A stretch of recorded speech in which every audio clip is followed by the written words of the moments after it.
Hello, everyone, and welcome to Playwire Live. Today's episode is Ad Tech Wrapped. We're going to go over the trends and highlights from 2024, as well as dig into what we see as our 2025 insights, expectations, and all of our fun predictions. So with me today, I have Myles, who's our VP of Yield, and Anthony, who is our CRO. So we've got the best minds in the company here ready to tell you about all of the data that we've pulled together and ready to pontificate, if you will, on our thoughts for the future. So with that, we'll jump right in.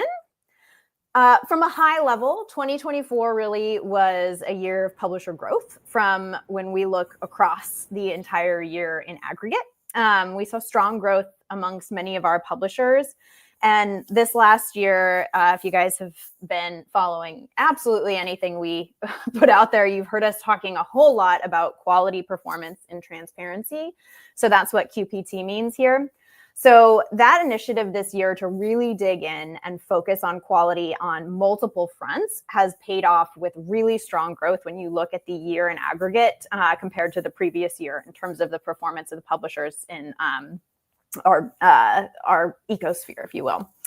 Q4 itself presented a lot of challenges and slower than expected growth, which was commensurate kind of across the industry. So we're going to talk a little bit more about that. And that Q4 slowdown can definitely make it hard to look at the year in aggregate and realize how strong the growth was. So we're going to make sure we cover all of that for you guys today. So first thing we're going to jump into is a review of Q4. And we're really going to start out by covering some of the technical challenges that hurt the industry as a whole. It wasn't really subject to like a specific part of publishing, no vertical, no nothing. It was across the entire ecosystem. One of the big ones was Amazon's infinite ad loop. So there was a bug, for lack of a better term, that was introduced into Amazon's pre-bid stack that caused a infinite loop that anybody essentially who had Amazon as a bidder in their pre-bid stack would then have felt some of the pain from. So that was really present in increased pre-bid timeouts. And then we saw just lower revenue during the few weeks that happened, that it was found, remedied, and then things returned back to normal. And then Anthony, I'll turn it over to you to talk a little bit about DV360.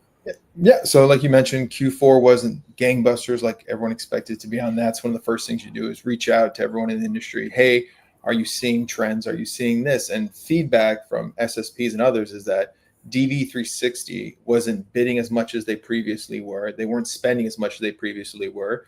And all of a sudden you started removing that competition and people started seeing, including us, CPMs and revenue not where they should be with something like that. And this was something that, as Anthony mentioned, we reached out to multiple people in the industry to get confirmation of. And it's kind of a consistent performance measure when you look at Q4 compared to the rest of the year for most of the industry as a whole. The other really big impact in Q4 this year has been the political side. So Myles, I'll kind of turn it over to you to talk through some of what we saw. Yeah, typically during a major election cycle, so think presidential races, you see political spend ramping up across display, online video, more recently social, and it really creates a lot of upward price pressure throughout the entire year, but particularly the second half of the year as you get closer to election time. And what we saw this year was a couple different things. So number one, there was obviously a candidate change very late in the race, which created some interesting effects on when political spend was coming. And then the other thing that we saw was a very big shift towards CTV in terms of where those dollars sat. And so when you don't have as many dollars going into online video or display as previous years, it just sort of created a lack of expected CPM upward pressure.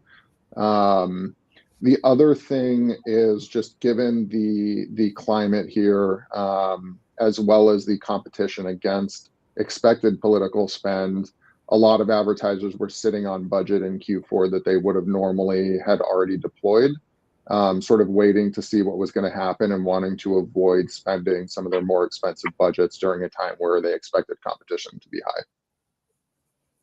So yeah, really this election cycle wasn't what we've seen in the past. It was a little bit different. And so I think that there was a lot of anticipation for this Q4 that then everybody was left feeling underwhelmed. And it was very consistent feeling across the industry.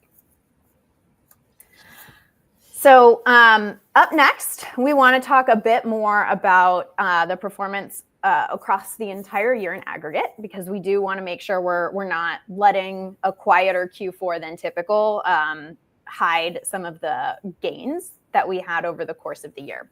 So Myles, I'm going to hand it back to you to go over our QPT initiative and really what that means and what we saw as results from it. Yeah, absolutely. So, QPT initiative, that really stands for quality, performance, and transparency. In the middle of last year, we started having conversations internally about what the overall value exchange is up and down the ecosystem, sort of irrespective of what our particular book of business is or whether advertisers are trying to buy programmatically or direct, and sort of took a step back and said, the one thing that has been true for, call it, the last 12 years on the internet is that if you add additional ad requests as a publisher, you will add additional money. And it doesn't really even matter if there's additional opportunity. You can add requests on the same static amount of opportunity and still see more money. And we decided that towards the end of last year and beginning of this year, we were really at an inflection point where the level of sophistication on the advertiser side, along with what they were asking the publisher side to reform, it made a lot of sense to swing the pendulum back towards more efficient, more qualitative ad requests going into the ecosystem to sort of engage these advertisers across our publisher set. And that really comes down to sort of 5 things that we focused on for this. So the first thing that we focused on was traffic shaping. And what I mean by this is, you don't have a lot of control around who the users are that come to your website. If someone wants to come to your website from California, or someone wants to come to your website from Hawaii, or someone wants to come to your website from Australia, it's sort of the beauty of the internet. They all have access. But that does not mean that every opportunity is going to be of equal value for advertisers. So for traffic shaping, we really got smart around what user bases for our publishers were going to be healthy for monetization versus healthy for something else that publisher was trying to achieve. And we started stripping away some of the user base from getting ad requests, basically. And we built some tools that sort of determined whether the traffic was worth trying to monetize or not, and started turning off the sections of traffic that we didn't feel were worth monetizing. Additionally, we took just a hard stance that we were going to target 70% viewability no matter what the short-term impact was, or impact to any one particular product that we use for publishers. We actually did an overhaul to our entire ad logic system. So we refined how we're measuring things in real time in the browser, when we're deciding to inject, where we're deciding to inject, what ad units deserve to be on the page, what ad units need to be rebuilt on our end to be more compliant with our traffic shaping and 70% viewability.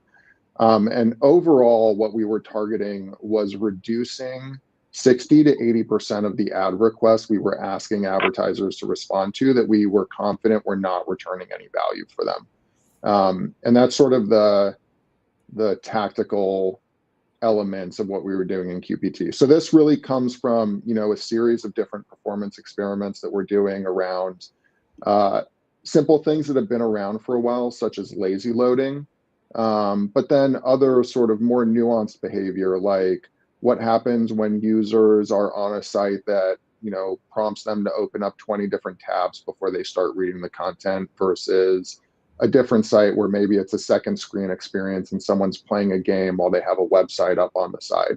And so we focused on a bunch of different aspects of user behavior as well as how our ads are actually injected on the page. and came up with basically a rubric and a system to decide where, when, and how to inject the ads to achieve 70% viewability, positive revenue outcomes for the publishers, while also stripping away a lot of the unnecessary costs for the advertisers to transact. So what did this look like overall? We saw about a 60% reduction in ad request volume. We were able to reduce our ad density per page view by roughly 30%. We improved query per second metrics that our SSP partners and DSP partners were having to respond to, creating a significant amount of efficiency and ROI for the buyers. And overall, we saw pretty large gains. Our CPM over the time period grew about 168%.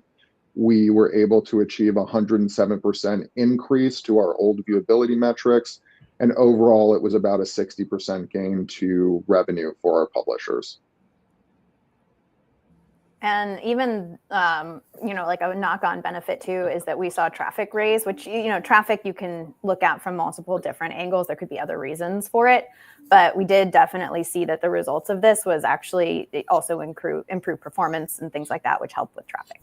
I think a big part of that too is, like you said, it's a better user experience as well. You're not going to a site, you're not being inundated with ads, which is good. And it's also not as resource intensive as if you're calling 15, 20 SSPs client side, and all of a sudden resources are being taken from that. If you're able to say, these are the only ones we should be calling in this scenario, it's hopefully should be cleaner as well and less latency. Yep. So basically everybody wins, from the advertisers up the chain to the users down at the end. And so publishers get paid for it. Shifting from kind of our overarching look at the year, we want to talk a little bit about what we expect in 2025. And we're really going to just give you some of our early insights into this. But first and foremost, what we always use internally as a great indicator, because it's usually the very first indicator that we get, is what our direct sales pipeline looks like in comparison to previous periods.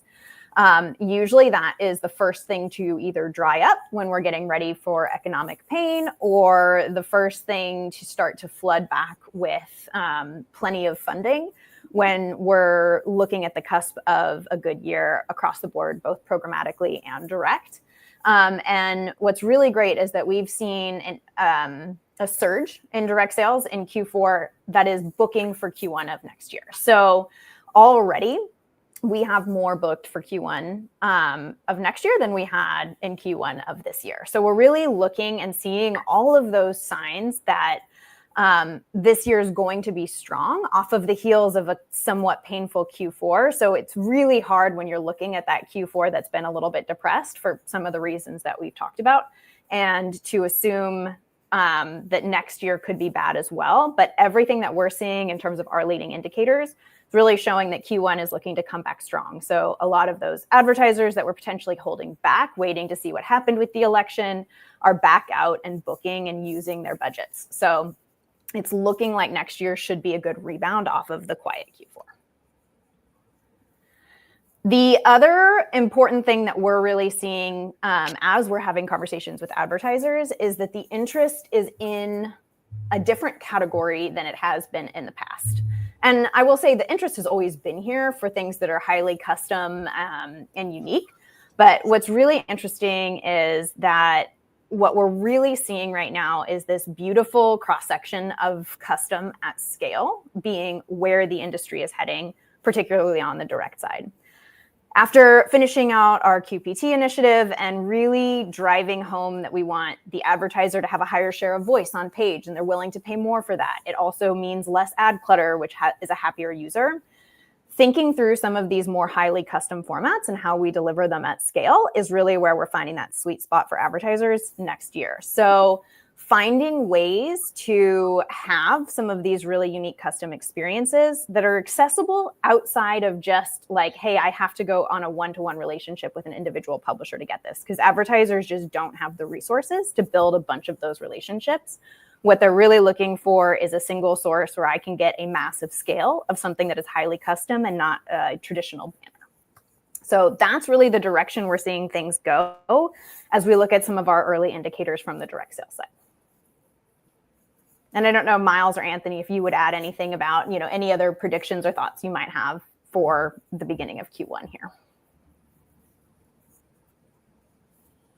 I think there's going to be a little bit of volatility in January and February. I think it's going to take a little bit of time for people to figure out what's going on at the beginning of the year, just given we're going through an election cycle and that always happens. I will say I wouldn't expect Q1 to be as shocking or deviate as much from typical patterns like what we saw this Q4 being having an election, being a short holiday, and having significant tech issues that were running through the quarter. So I'd expect a little bit more business as normal. And I agree with that. I think in the beginning, there's going to be a little bit because there's that transition going on. And so people are going to see, okay, how does that look? And almost kind of like the political budget spend. People were holding back dollars because they thought there's going to be so much political spend. People are going to maybe in the beginning hold back just a tad because they want to see how that looks like. How do markets look like and different things like that. But then, it should course correct the way it does pretty much every single year. Great. And so now we're going to shift into larger forward-looking trends. So we've talked a little bit about what to expect immediately in Q1, but what do we expect, with some of the trends that are emerging in the industry that are, full year out, or even multiple years that we have coming up that we're having to deal with and learn from some of these trends. So first, Anthony, I'm going to hand it to you to talk more about video in ad tech. I think one of the biggest changes probably in the last 8 to 12 months is the fact that all of a sudden in-stream video didn't exist anymore. Everything became outstream, where previously people were sending that signal to the SSPs and DSPs, whatever it might be, when they were in that bottom right corner or in feed, that disappeared.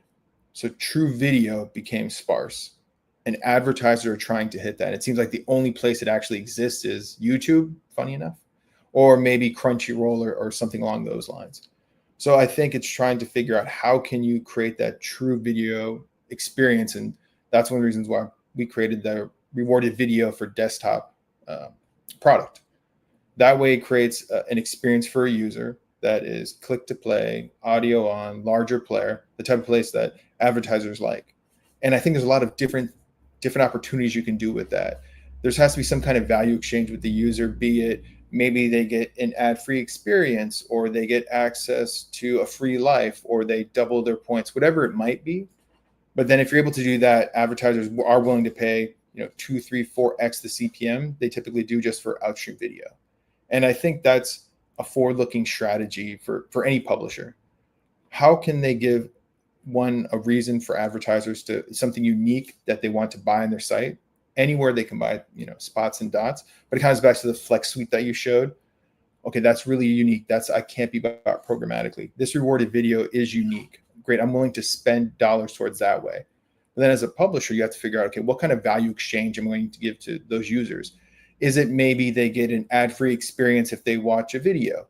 Again, if you have articles that can be unlocked, I think that's a great opportunity for a lot of newspaper sites where if they're trying to drive subscriptions, after you get the 2 free articles, do you want to make that journey towards a subscription or make that journey towards watching a video ad? And then you get another article and kind of repeat that process. So I think that's going to be more and more important as we're all trying to find true video in this ecosystem. And for the IAB specs, I'm sure we all read Jounce Media from Chris Kane and all these others, but it's being interpreted in a lot of different ways. What is in-stream? What is outstream? Is this accompanying content? And I would say one of the biggest things is working with your provider, trying to figure out what are the best signals to send. And then from the other side, talking to SSPs and DSPs, see what they're ingesting, see what they're seeing from the market. If you're able to, the agencies, because what it comes down to is what are the DSPs and agencies actually buying? So how can you create that value for them? Great. And another, big looming concern in the room is always the introduction of AI and how it's starting to and continuing to affect publishers in today's ecosystems. So Some of the big things to think about that are coming up or actually starting to happen in some cases is that AI platforms will eventually be introducing advertising on their platforms, right? So Perplexity actually has already started doing this. They've started a publisher partnership program where they've gotten some big publishers like LA Times and Adweek and quite a few others to participate.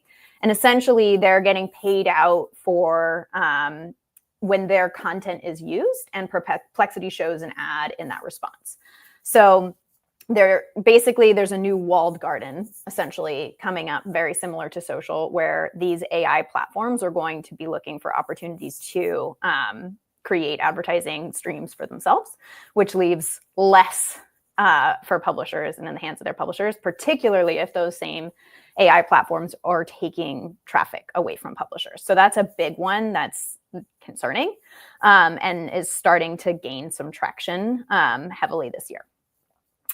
Google's AI-generated search answers alone are estimated to cause a 20 to 60% drop in organic search traffic. It really is dependent upon what type of publisher you are and what type of content you have. But it's already starting to eat away at some of our traffic sources.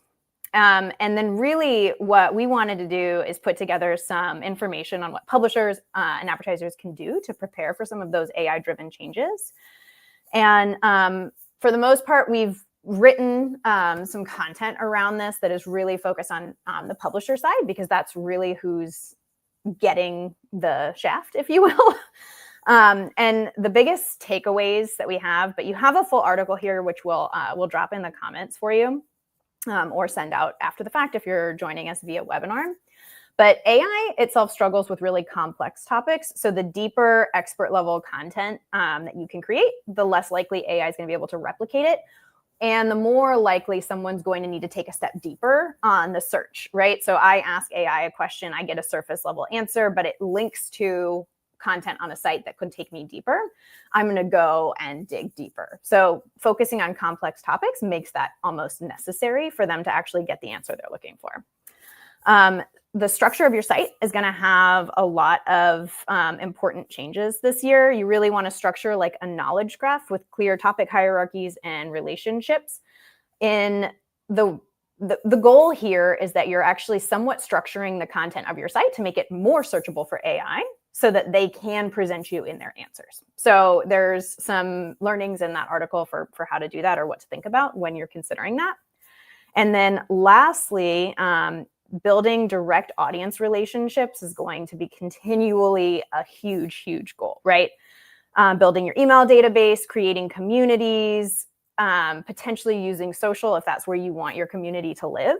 But the things that AI can't replicate is that sharing and community that happens when people come together over a shared interest. So focusing on how you can create and build that community will continue to bring people back to your site because they can't get what they're getting from your site through an AI search, for instance. So thinking through forums and how you can create some of that interaction are going to be huge.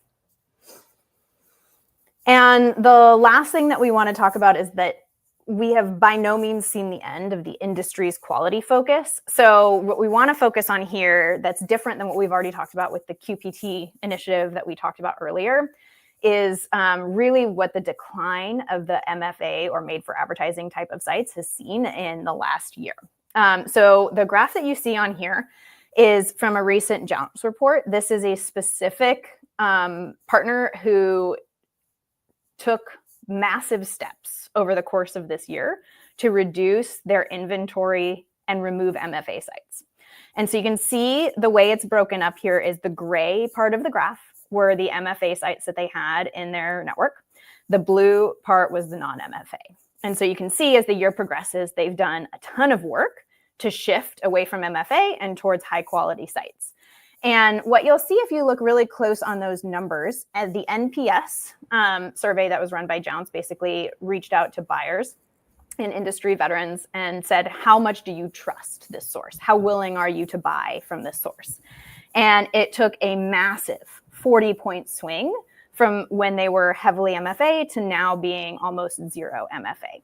So the industry is rewarding the removal of MFA style sites from essentially the ecosystem. So we're going to continue to see that MFA-like behavior is going to constantly get pushed out. So there's plenty of behaviors that are like right on a gray line between, hey, this is something a publisher just does to stay in business versus something that's made for advertising. So being really cautious that you're on the right side of that line is going to continue to be super important, because the industry is going to continue along this trend of trying to get rid of anything it considers to be MFA. So this is just something that you'll want to keep in mind and work towards making sure that there's not a question of whether or not you can be considered MFA under any circumstances. Yeah, I would say a big one with that too, just that it's not going away, like you said, Stacy. And so what you can do now to figure out, is there anything considering that? Even simple things like, okay, are there enough pixels between padding to my ads and content, which seems like it's table stakes, everyone knows, but I've seen so many times people get in trouble with that and get dinged being made for MFA because of confirmed click, whatever it might be. So even just taking a revisit of the site, like you were talking about earlier, just having your partners look at it, whatever it is, so that way you can get ahead of being listed as that, because once you are considered MFA, it's very hard to get removed from that list. Yep. Yeah, once you've been, it's innocent until proven guilty, but as soon as you've been determined guilty, you ain't coming back. All right. And with that covers kind of our high level thoughts for this year and next. I don't know, Myles or Anthony, if you have any, closing statements or advice to publishers as they're getting ready to roll into the new year. I think, from my perspective, my biggest piece of advice for publishers as they navigate AI and everything else is just, if you have a core user base that cherishes a specific interaction on your site, like lean into that, particularly if it has a moat around it in terms of AI. Like you're never going to go to Google search to like buy a house, for example, right? And then the other thing is just, if you want to have the most viable long-term strategy against the walled gardens, advertisers, AI, and all of that, you should really be thinking long-term about what the value proposition is and the transactions you're committing, right? So are you producing content that you're confident will bring someone back to your site for the next article that you write? Or are you creating experiences that are delightful for them when they're on site? And conversely, if you're going to put ads on your site, are you doing it in a way where the advertisers have a chance to return a healthy ROI on their investment? Because as we've seen here, if you're not conscious of that, they have plenty of other places at this point they can go get that ROI, and they will penalize you for it. So just be conscious of the relationships you're creating, both with the consumer, but also with the advertiser, and you'll be pretty good. One thing I would say is, it seemed like in the beginning of the year, we had webinars and everything else about cookies disappearing, and all of a sudden no one's ever talking about that again because of the Google news, but that still is potentially looming, whatever that might be. And at the time, everybody was trying to figure out that exchange to get more data, email addresses, whatever it might be, with their users. I would say don't forget about those conversations we were having months ago, that you still should be trying to figure out a value prop, value add, whatever it might be, to get those emails from your users. Because when we work with partners where if we're able to get a hashed email, those CPMs are 42% higher, which is great. But again, if you're able to get users logged in, you can create a different experience. And with those higher CPMs, and again, you can show less ads, which goes to this whole notion of QPT. How can you give a better user experience while actually creating ads that are more performative for advertisers? Awesome. So quality is the name of the game in a whole lot of different scenarios at the end of the day. I love the concept of back to basics, and that's something every publisher built their dream on originally. So it's just reminding us that delivering that quality to all the people that interact with you is going to continue to be more and more important over time. Thank you guys for joining us today. And don't forget to tune in when we come back next year. But in the meantime, everyone enjoy the holidays and Happy New Year.